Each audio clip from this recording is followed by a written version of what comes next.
নিরপেক্ষতার খাতিরে আমি আমার পুরনো 34 বছরের পুরানো দল বিএনপি থেকে পদত্যাগ করেছি, যাতে বিরোধী দলের আস্থার মধ্যে কোনো ঘাটতি না থাকে। আজকে আমাদের জন্য এক ঐতিহাসিক মুহূর্ত। দেশে গণতান্ত্রিক ব্যবস্থা দীর্ঘ সংগ্রামের পর আবার পুনঃস্থাপিত হয়েছে। গণতন্ত্রের মহান নেত্রী দেশনেত্রী বেগম খালেদা জিয়ার প্রতি আমরা শ্রদ্ধা নিবেদন করেছি। 1971-এর মহান মুক্তিযুদ্ধের স্বাধীনতার ঘোষক শহীদ রাষ্ট্রপতি জিয়াউর রহমানের প্রতি সম্মান প্রদর্শন করছি এবং উভয়ের রুহের মাগফিরাত কামনা করছি। গতকাল সংসদে অধিবেশনে রাষ্ট্রপতির ভাষণকে কেন্দ্র করে বিরোধী দল ওয়াকআউট করেছে।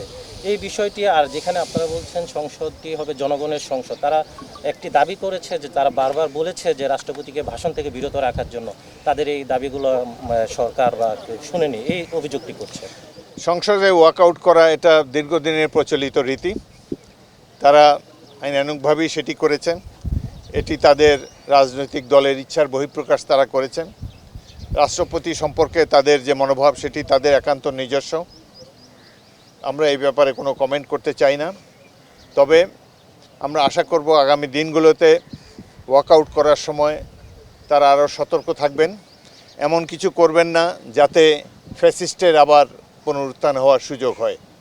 আমরা সরকারি দল এবং বিরোধী দল এবং সকল রাজনৈতিক দল মিলে ফ্যাসিবাদ বিরোধী আন্দোলনে অংশ নিয়েছিলাম। আগামী দিনগুলোতে গণতন্ত্র যাতে আর ব্যাহত না হয়, গণতন্ত্রের প্রতি কোনো ধরনের আঘাত যাতে আর না আসে, সেজন্য আমরা সকল রাজনৈতিক দল মিলে ঐক্যবদ্ধ থাকব এবং বাংলাদেশকে উন্নয়নের অবিশ্ব লক্ষ্যে নিয়ে যাব, এটাই আমাদের একান্ত কামনা। নিরপেক্ষতার খাতিরে আমি আমার পুরনো 34 বছরের পুরানো দল বিএনপি থেকে পদত্যাগ করেছি, যাতে বিরোধী দলের আস্থার মধ্যে কোনো ঘাটতি না থাকে এবং মাননীয় ডেপুটি স্পিকার তিনিও এই ধরনের উদ্যোগ গ্রহণ করেছেন। বাংলাদেশের জনগণ কত সতর্ক, কত বিচক্ষণ। দেখেন, একটি দলকে 2/3 মেজরিটি দিয়েছে। এই 2/3 সংখ্যাগরিষ্ঠতা যদি না থাকতো, জনগণ না দিত, তাহলে আগামী দিনগুলো হতো ঝঞ্ঝা বিক্ষুব্ধ একটা বেসামাল সংসদ এবং জনগণের মধ্যে, রাজনৈতিক দলগুলোর মধ্যে নানা ধরনের বিশৃঙ্খলা শুরু হতো। কিন্তু বাংলাদেশের বিচক্ষণ সংগ্রামী জনগণ সঠিকভাবে রায় প্রকাশ করেছে, যাতে আগামী দিনগুলোতে সংসদীয় গণতন্ত্রের পথ সুগম হয়। বিরোধী দলের যিনি প্রধান তিনি বলেছেন যে স্পিকার তাদের প্রতি সুবিচার করবেন, কথা বলার সুযোগ দেবেন। আপনাদের মাধ্যমে সেই সুবিচার প্রতিষ্ঠা পাবে কি?